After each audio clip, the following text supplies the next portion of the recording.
दोस्तों, भारतीयों और गोल्ड का लगाव प्राचीन काल से देखा जाता है। रिपोर्ट्स की माने तो हम भारतीयों के घरों में कुल मिलाकर 25,000 टन से भी ज्यादा सोना है। वहीं हमारी केंद्र सरकार के पास भी दुनिया का 7वां सबसे बड़ा स्वर्ण भंडार है। चाहे जन्मदिन हो, शादी ब्याह हो या इन्वेस्टिंग करनी हो, हम भारतीय खूब सोना खरीदते हैं और हर परंपरा में सोने को काफी पवित्र और उच्च कोटि का धातु माना जाता है। लेकिन क्या आपने कभी सोचा है कि ये गोल्ड आता कहां से? आखिर पृथ्वी के गर्भ से हजारों मीटर गहरी खदानों से सोना निकाला कैसे जाता है? फिर फैक्ट्री में सोने से ईंट और बिस्किट कैसे बनते हैं? और ज्वेलर्स सोने के बिस्किट से हमारे पसंदीदा गहने, ब्रेसलेट और बाकी सुंदर ज्वेलरीज कैसे बनाते हैं? अगर हाँ, तो आज का वीडियो आपके लिए है, क्योंकि आज हम गोल्ड माइनिंग से लेकर प्रोसेसिंग तक आपको पूरी गोल्ड मेकिंग प्रोसेस दिखाएंगे। तो बने रहिए वीडियो के अंत तक। दोस्तों, सबसे पहले जानते हैं कि आखिर ये सोना आता कहां से है। तो देखिए, हमारी पृथ्वी का गर्भ बेशकीमती चीजों का भंडार है। पीने के लिए पानी, सोना, चांदी, तांबा जैसी धातुओं से लेकर पेट्रोलियम प्रोडक्ट्स तक सब सैकड़ों किलोमीटर गहराई में मौजूद हैं। अगर सोने की बात करें तो वो एक प्राकृतिक के रूप में पैदा होने वाला एलिमेंट है। ज्यादातर वैज्ञानिकों के मुताबिक सोना फॉसिल से धरती के अंदर तैयार हुआ था, जबकि कुछ वैज्ञानिकों का यह भी मानना है कि करोड़ों अरबों वर्ष पूर्व पृथ्वी पर जब मीटियोर यानी उल्कापिंड की बारिश हुई थी, तब वही उल्कापिंड सोना, चांदी और प्लैटिनम जैसे धातु पृथ्वी पर लेकर आए थे और इम्पैक्ट से बड़े बड़े गड्ढे बनने की वजह से ये धातु भी उन गड्ढों में ही समा गए थे।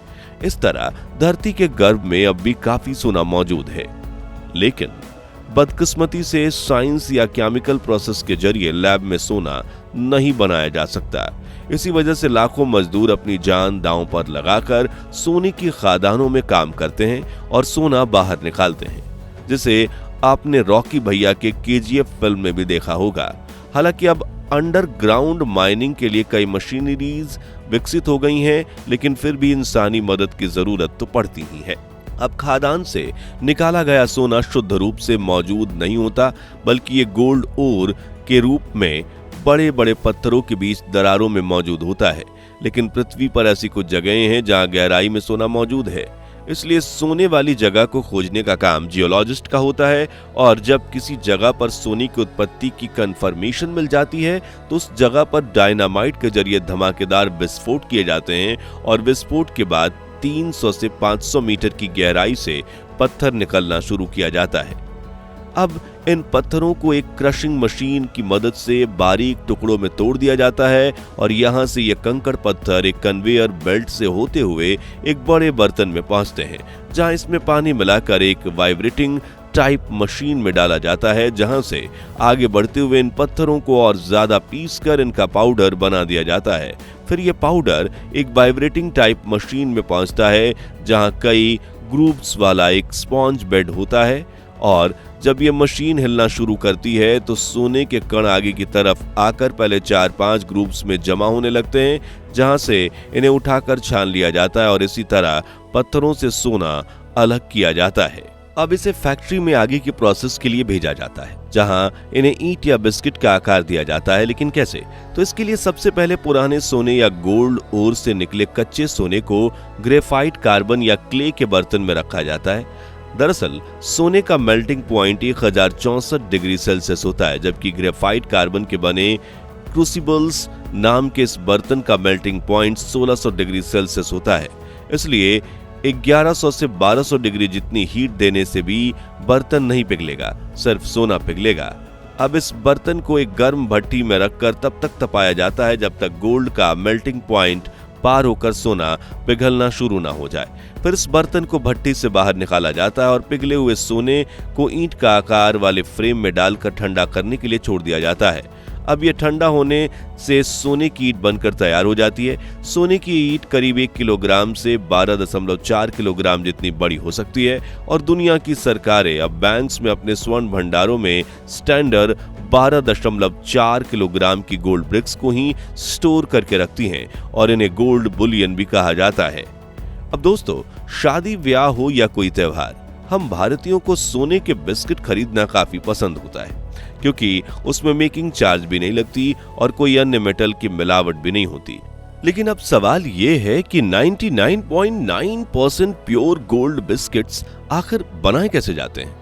तो इसके लिए सबसे पहले भट्टी में गोल्ड ब्रिक को पिघलाया जाता है, जिसके बाद उन्हें बड़े बिस्कुट के आकार के कंटेनर में डालकर ठंडा किया जाता है। हालांकि पूरी तरह से ठंडा होने के पहले ही बिस्किट को बर्तन से बाहर निकालकर एक गर्म सॉल्यूशन में डुबाया जाता है। फिर रोलर मशीन में कई बार गुजारते हुए इनकी लंबी पट्टियां बना ली जाती हैं। अब इन गोल्ड की पट्टियों को एक हाइड्रोलिक कटिंग मशीन में रखा जाता है, जो इनमें से सेट किए हुए आकार के बिस्किट को काट लेती है और बचे हुए हिस्से को फिर से पिघलने के लिए भेज दिया जाता है। जबकि इन बिस्किट्स को आगे की प्रोसेस के लिए ले जाया जाता है, जहां वजन करके इनमें से एक्स्ट्रा सोने को घिसकर निकाल दिया जाता है और आखिर में हाइड्रोलिक प्रेस की मदद से इस बिस्किट पर वजन, प्योरिटी, कैरेट वगैरह प्रिंट करके बेचने के लिए पैक कर दिया जाता है। वहीं इन्हें बनाने का दूसरा तरीका है गोल्ड ग्रेन्यूल्स का इस्तेमाल करना। दरअसल कई फैक्ट्रीज में लंबी पट्टी बनाने के बजाय सोने के छोटे छोटे दाने गोल्ड ग्रेन्यूल्स बना दिए जाते हैं। फिर उनका वजन करके एक मोल्ड में भरा जाता है, जिसे एक ऐसी मॉडर्न भट्टी में रखा जाता है जो इस मोल्ड को गर्म करने के अंदर का सोना पिघला देती है और पिघला हुआ सोना मोल्ड में बिस्किट का आकार ले लेता है, जिसके बाद ऊपर मार्किंग प्रिंट कर दी जाती है। अब बुलियन और बिस्किट तो बन गया, मगर जो चीजें भारतीयों की शान कही जाती हैं वो है सोने के आभूषण। अब उन्हें कैसे बनाया जाता है, चलिए जानते हैं। Gold necklace making process. सोने के हार को बनाना बहुत ही बारीकी का काम होता है और इसे बनाने के लिए जबरदस्त कारीगरी की जरूरत पड़ती है। यही वजह है कि भारत में आज भी इन्हें मशीनों की बजाय हाथों से बनाया जाता है। इस पूरे प्रोसेस में सबसे पहले रॉ मटेरियल यानी कि कच्चे माल जैसे कि सोने के तार, सोने के दाने, सोने की चेन को इकट्ठा कर लिया जाता है और इकट्ठा करने के बाद कारीगर हार बनाने का प्रोसेस शुरू कर देता है, जिसके लिए एक राउंड गद्दे पर गोल आकार छापा जाता है। उसके आसपास चेन बिछाई जाती है। बता दें कि यह गद्दा स्टिकी मटेरियल से बना होता है ताकि हार में लगने वाले हर पीसेस अपनी जगह पर चिपके रहें।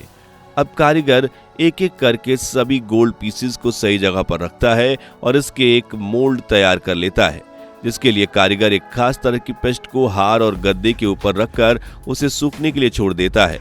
कुछ घंटे बाद जब वो पेस्ट सूख जाती है, तब दूसरी तरफ से चिपके हुए गद्दे को हटा दिया जाता है, जिसके बाद आग से गर्म करते हुए हर तरफ सोने के दाने को एक दूसरे के साथ चिपका दिया जाता है। आखिर में पेस्ट वाला मोल्ड निकाल दिया जाता है। इस तरह कई बारीक टुकड़ों से पूरा का पूरा हार तैयार हो जाता है। फिर इसे पानी से धोकर पॉलिश कर दिया जाता है और ये लड़कियों के गले में शोभा बढ़ाने के लिए पूरी तरह से तैयार हो जाता है। Gold bracelet making process. दोस्तों, जैसे लड़कों को सोने का कंगन या कड़ा पहनना पसंद होता है, वैसे ही गोल्ड ब्रेसलेट लड़कियों के दिल में काफी करीब तक घुसा हुआ है। हालांकि दिखने में ये ब्रेसलेट जितने खूबसूरत लगते हैं, उतना बनाना कठिन है। जैसे कि ये खास तरह के ब्रेसलेट बनाने के लिए सबसे पहले गोल्ड बार को एक के बाद एक अलग अलग आकार में रोलर्स को घुमाते हुए इसकी तार बना दी जाती है। फिर इस तार को छोटे छोटे राउंड होलोज मॉडल्स में खींचते हुए जरूरत जितना पतला किया जाता है, जिसके बाद एक मशीन 100% एक्यूरेसी के साथ इस पतली सी तार को गोल गोल घुमाते हुए इसे एक नया आकार दे देती है। वहीं दूसरी तरफ बाद में ब्रेसलेट के लिए एक छोटी सी गोल्ड स्ट्रिप काट ली जाती है। अब एक कारीगर मैनुअली अपने हाथ से इन स्ट्रिप्स को गोल्ड वायर के दोनों तरफ लपेटता है और ग्रुप्स में फंसाता है, जिससे तार अपनी जगह से खिसकने न पाए और आखिर में इसे गोल लोठई पर मोड़ते हुए कलाई के आकार का बना दिया जाता है। फिर फाइनल स्टेप में इसमें गोल्ड हुक्स लगाकर वेल्डिंग प्रोसेस की मदद से इन्हें टांक दिया जाता है और इस तरह फैक्ट्री में खूबसूरत गोल्ड ब्रेसलेट बनकर तैयार हो जाती है। तो आज के लिए बस इतना ही।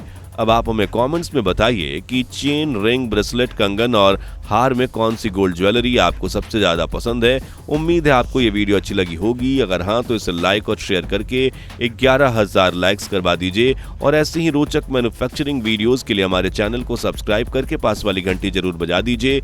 जय हिंद, जय भारत।